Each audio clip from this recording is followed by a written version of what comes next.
Local programming on KRWG Public Media made possible in part by viewers like you. Thank you.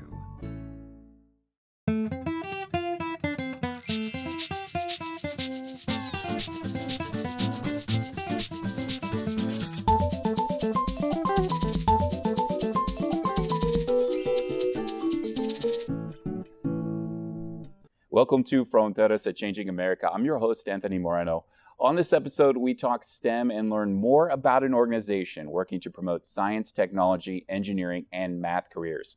Joining us is Ray Mellado. He is founder of Great Minds in STEM, and Anna Park, CEO of the organization. Thank you both for joining us. Thank you for the invitation. Thank you. I'd like to start off, Ray. Now, it's been over 30 years with this organization. Is that correct? Why the need for this organization? I was at Xerox for the 21 years before that. And this is like the late 70s? Yeah. Started 71 through 93, because there for a while I did both, in beginning the organization. But at Xerox, it was a worldwide organization in technology. They funded a project in Northern California, Palo Alto, called the Palo Alto Research Center, where a lot of these technologies came together for the 21st century. And as a corporate college relations manager, they sent me out to universities to do research for Park. And that's where I saw that the digital world is going to be very much a part of us. Part two to that is I was one of the founders of the Hispanic Managers Association at Xerox, which were very few of us as compared to the 100,000 plus employees they had at the time. So as you start going to the peeling back the onion, we weren't getting the applications, especially in the engineering and science arena. And as you go out to the colleges, enrollment when we started was less than 1% of the College of Engineering and Computer Science enrollment. Wow. And that has grown over the years, but right away we saw that there was an issue with a flow of candidates to begin this career. So that's what started it. I wrote a paper to the Xerox Foundation that gave me a year off to think about starting this organization, and from there it's been history. But it was really the lack of individuals that we had applying for our technical jobs. So Anna, could you talk with me a little bit about your organization today, what its mission is and how it's trying to reach folks to get involved with STEM? Yeah, absolutely. So Great Minds in STEM, we're just now in our 31st years young. Our organization has been really, our focus is in underserved communities, low socioeconomic demographics. Most of our families do not have parents that have pursued a college or graduate degree program, so they really need additional support on pathways in STEM and also what it takes to become a successful engineer or scientist. We do programs around the country. We're particularly strong in what we call the SMILE region, the West, the Southwest, the Southeast, Puerto Rico, and the DC Beltway area. That's traditionally where most of our K-12 programming is. Our scholarship program, we've given over $4.2 million in scholarships to date to over 1,500 Latino engineering and computer science students from around the country. We just finished our application process right now, and so we have well over 3,000 applicants this year. So high need to support our students continuing their pursuit of STEM degrees. So scholarship programs, K-12 programs, we also do faculty programs as well as honoring engineers and scientists at the professional level. The professional level. Now, you highlight engineers. Tell me about some of the engineers that you highlight and the folks who are working as professionals and how it really makes a difference in reaching the next generation. Oh, absolutely. Role models, just like in athletics, having STEM engineer and scientists who are role models that have backgrounds similar to our college students around the country. So if you meet someone whose parents were PhDs and they want to pursue a PhD, that's fantastic. If you meet someone who's from your small town, from Mexico, or let's say in Puerto Rico, or from Alaska, we have role models that come from all over the country and around the world. And really what we're doing is inspiring our college students, our high school students, our middle school, elementary school students to connect with people who are from an area or region just like them. So here at New Mexico State, your chancellor, Dr. Dan Arvizu and Lenny Martinez, are past TNAC award winners from their stellar work that they did when they were at Sandia National Laboratories. And so having those role models for all of our students is really exciting to see. Here's career pathways you can follow. So share with me a little bit about the programs that you have established to reach younger students, say K through 12, primary. I guess I would like to focus on primary age for this. Like, what sort of programs do you have? Right, so we have our Viva Technology program. Viva Technology has been going on now. It's entering its 17th year. And that really was a way for us to go inside classrooms during a school day. It's like a field trip on campus. And we're with the students for 8 hours, and we expose them to STEM activities, and they interact with college students. So we'll have 20 college students from around the surrounding community that come in to join the students, and that way they're seeing near-peer mentoring, students who are engineers and science majors. The students go through a full day of competition, which makes it fun, but at the same time they're hearing college majors, they're interacting with college students their age, and they're working in groups. Everything is done in groups of 10. And that's because in the engineering computer science community, you're always working in a team effort. And so at the end, they're able to win some great STEM technology gadgets and kits and prizes, as well as meet role models from the supporting company. So that could be anyone from Lockheed Martin, Northrop Grumman, Shell Oil Company. They support these programs there on the school campus, which makes it easy for families to attend.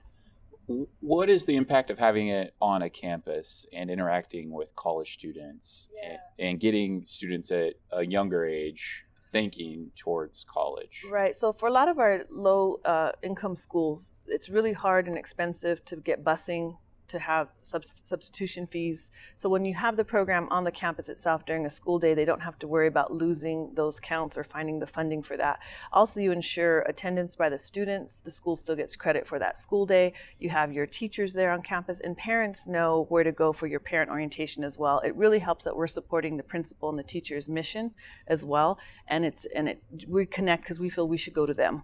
And then that way also bringing the professionals from whichever company or government agency is supporting them, they get to know that school more, because that's also what we're trying to do, is connect those people together so that the company and government agency can continue to be a partner with that school. We want more companies and government agencies almost adopting schools and high schools so that they know that they can count on them to come back and be judges for a science fair, come to career night, and professionals want to do that outreach. So it's really good for the different communities that we're in that they have that linkage and that connection. Now, you mentioned community there. I'd like to talk a little bit about the community of families and how you interact with them. And if I could hear from you both on this, I mean, is there any specific way that you engage families in order to get them excited or to promote STEM?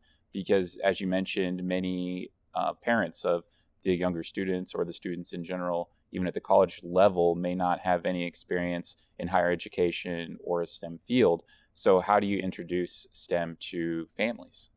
You want to start? One of the education areas that we developed was the learning model called AIMS, AIMS, Awareness, Inspiration, Motivation, and Skills. So in order to go on this 14-year or 15-year track to become an engineer or a scientist, we try to give the parents, getting back to your question, the pathways, a roadmap, areas that their children should be involved in at the particular grade level they're at, what to ask the teacher, how to get involved. And so what we try to do is engage the parent as a coach on areas they could look into in their area, things they can do in a STEM fashion, whether it's at the library or at this school or at this company. And there's usually many activities that can take place. So have them start thinking along with the school into that value chain that I talked about, so they know as they progress through.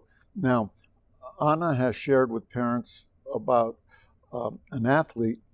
Their parents know Little League Baseball or Little League Soccer, and then all the different levels they go through and coaches along the way.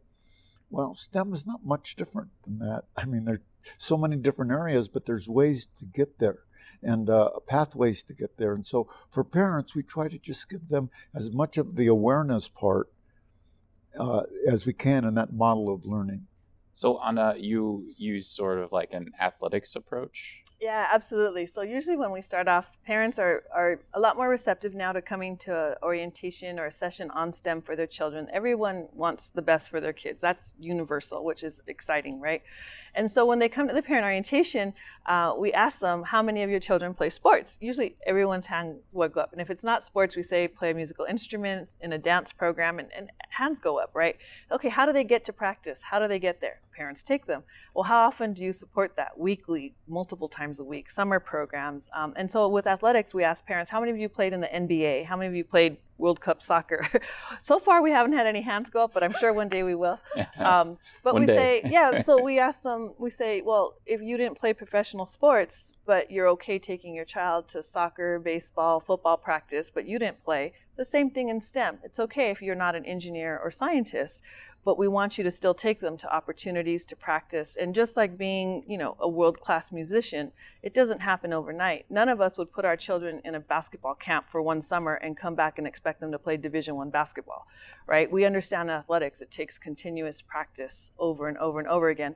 And we have to do the same thing in STEM careers. It can't just be a one-time program, a one-time opportunity. And that's where collaboration, there's so many organizations, our universities are doing a lot more with outreach to our schools. It has to be continuous and repetitive, just like sports. And we can't expect our students to succeed after one summer of STEM. It has to be ongoing. And so when you use that athletic model, parents usually say, okay, I'm feeling more comfortable with this. Now, can you share with me some other opportunities where there are resources? That's what usually parents ask for.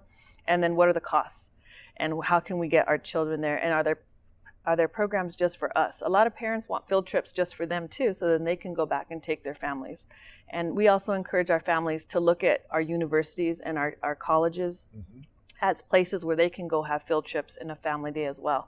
You're welcome to go on campus all the time. You're always invited. And so just helping them feel comfortable with that. We also share a lot of information from U.S. News and World Report. They all get the U.S. News and World Report STEM Parent Guidebook. We also have programming and materials in Spanish, so bilingual, and we will do the program bilingually where families have that need. And so just a really good conversation as well, and making them feel comfortable and supported. That's the key. Yeah. We ask parents a very simple question many times. And how many times have you taken your children to the university to study in their library, to visit one of their programs there? And not too many hands go up. And we try to make the university as part, or the community college as part of the community.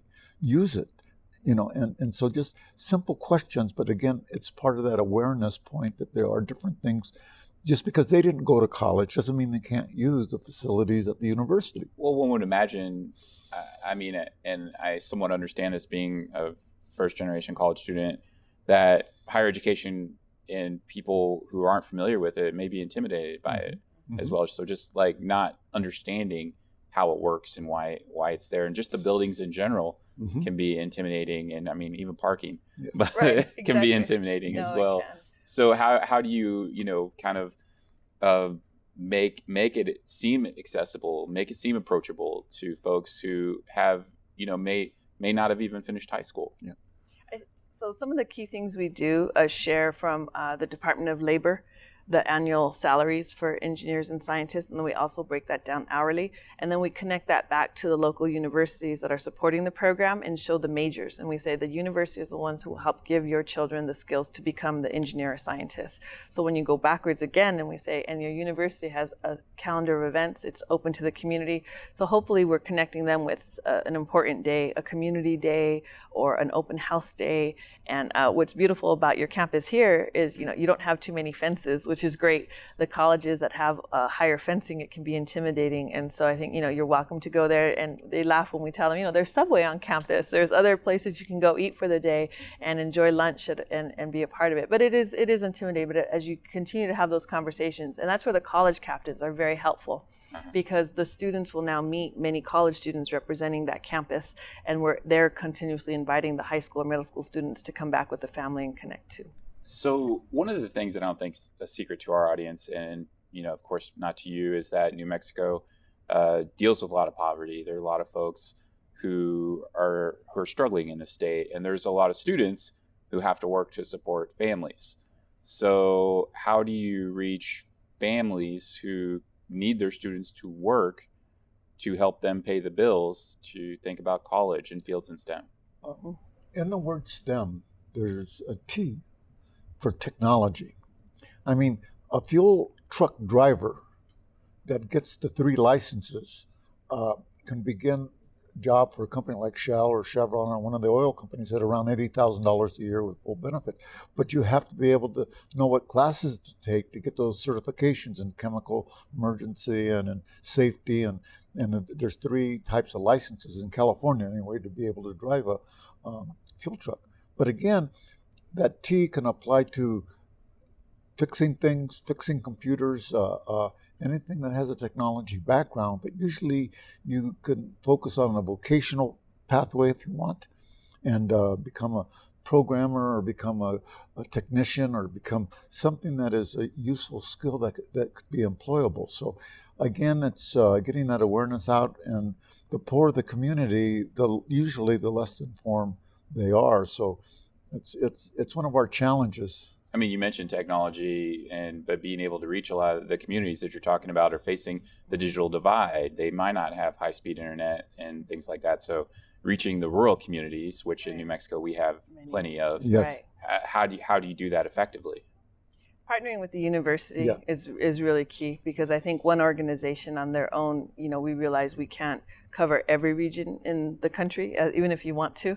So the university and that corporate or government partner are going to be key, because that's where they really can put resources back from their corporate initiatives, their corporate community outreach, and collectively together we can come up with a better plan instead of being in silos where one organization is doing great work but it's maybe not picked up. And so when you leave, you want to make sure that what you're doing is sustaining.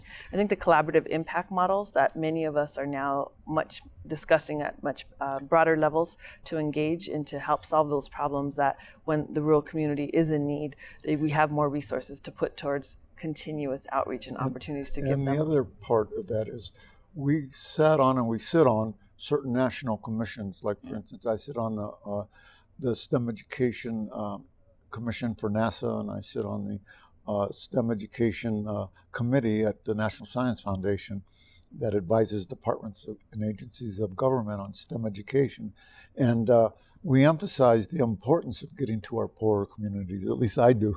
And that's one of my goals, is to continue to do that. And then the organization itself, our organization has developed around our underserved and underrepresented areas. And so we're trying to do what we can, but a lot more needs to be done. I'm really glad you brought up that point because I'd like to talk, you've addressed partnering with universities, with private industry, and these committees at the national level. Mm-hmm. Anna, you have done some work with the White House Yes. in the past on growing STEM. Mm-hmm. How important do you think it is right now in this time that policymakers really understand the need to grow STEM education?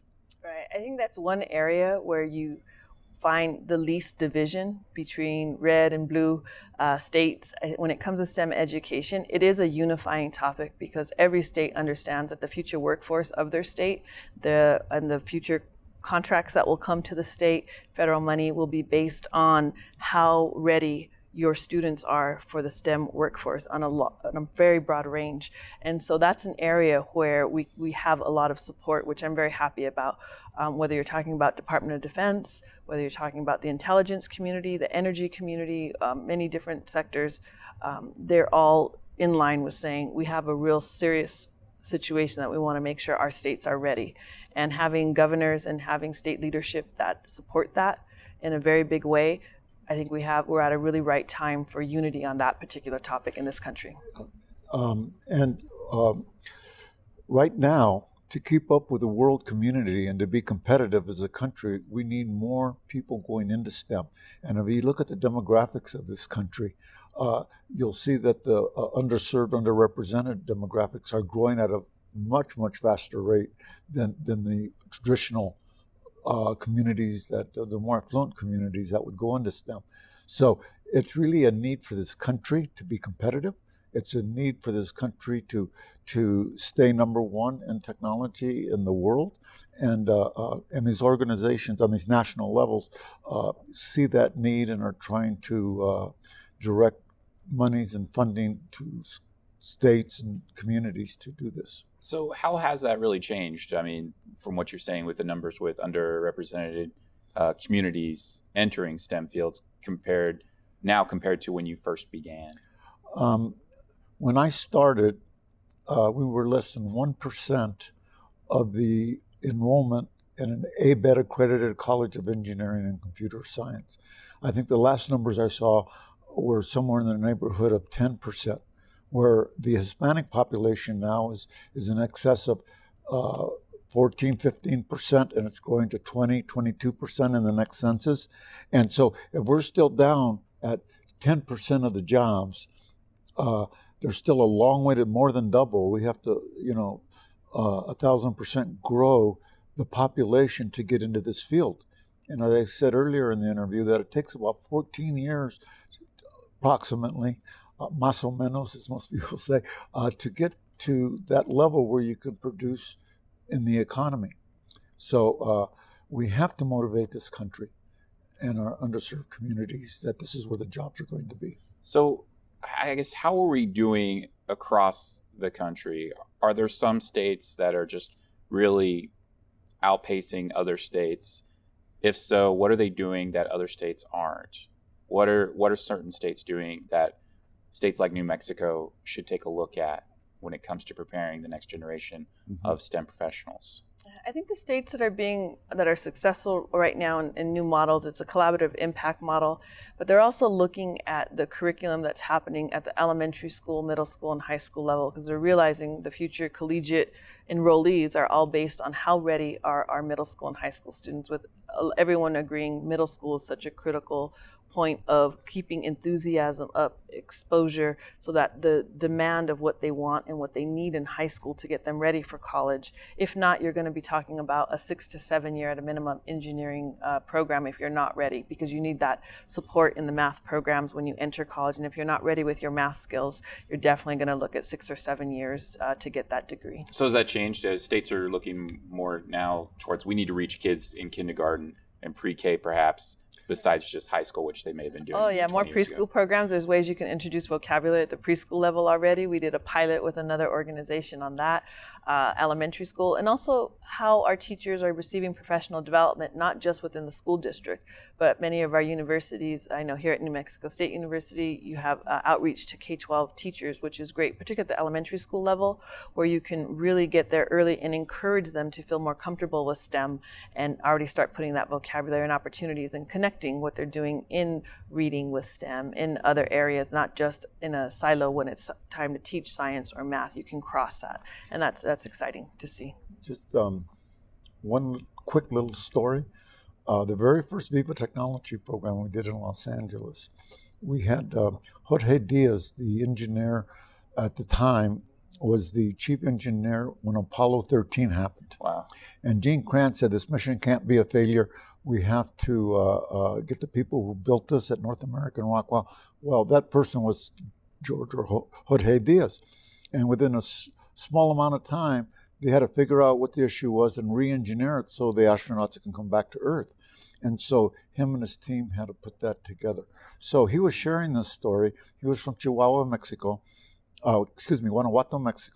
And he was sharing this with the students in his class. And he was sharing about the takeoff and the power and how to get the capsule back. And so in the second row, there's this, she was a junior, this young lady, this young student, started crying and crying. And he goes, Mijita, come on up here. Why are you crying? And she said to him, I didn't know somebody so famous could come from my hometown. Wow. And that's when I knew that just that awareness that you have that ability to achieve in this area. That story just told me so much, and the whole Viva program has grown since then. But it just brought me to my knees when she said that. You bring up something that makes me wonder about just education in general too, and not just STEM, especially when we're talking about underrepresented communities, is the empowering feeling that one could get with moments like that. Mm-hmm. Is that something that your organization works to provide when you go to these events with students, college students, professionals? Absolutely. We just finished a drone competition earlier this week with the U.S. Army, and it was the first one that they've done, the Historically Black College and Universities and Minority Institution Design Competition. It's the inaugural year, and the Army wanted to reach out and bring students who may not have the opportunity to compete at drone competitions from collegiate campuses. So we had 11 universities from around the country made up of HBCUs and MIs that came out to compete. And when you saw these engineering students and computer science students enter a football stadium and be treated just as well as athletes, to come and have this competition and this warm reception to just support their ingenuity, their creativity, their research, their dedication to this, and you really uplift them. The smiles on their face, the energy, the cross collaboration between the different 11 universities who were competing, and not what you did is you just opened up and showed them that they have the ability to work in a research lab, to work in a university lab, to continue on with their master's or PhD. So you're also promoting that level of event. You can't replicate that, and our students need more opportunities like that. Also at the high school level and the middle school level, with Viva Technology and some of our other programs, or at the conference, you can see that energy happen. Also, our recognition program, which has been going on for 30 years now, all 7 astronauts were recognized early in their careers. Our Nobel Prize winner was early in his research career. We did articles and featured him and gave him recognition. And so we want to let our communities know that can be them. Many people that work at NASA or work for the federal government or the Department of Energy, Department of Defense. And so we try to show those stories, but it is just so empowering when you hear that they came from these small communities, these small towns from Mexico, and they're able to achieve. I know one student we touched, he came from Mexico, he couldn't speak English, so when they stuck him in school, he couldn't understand the teacher, so he would get the math books off the out of the library, and he would read them and do math problems on his own. Well, he got a perfect score on the SAT and got accepted to MIT. Wow. Even though his language scores were very low. And these kind of stories just I was also involved with Jaime Escalante in Stand and Deliver, the movie. If I recommend for the audience, if the kids haven't seen that movie, it's a good movie to see. We were there involved at Garfield High School, and I was also on that board that supported Jaime and his work for teachers. A very fascinating work that you're doing. I want to thank you so much for sharing what you do. Unfortunately, we are out of time. Thank you for the invitation. Thank you for your time. Thank you. Thank you. We're very proud to be here. And we want to thank you for joining us for the program. I'm Anthony Moreno.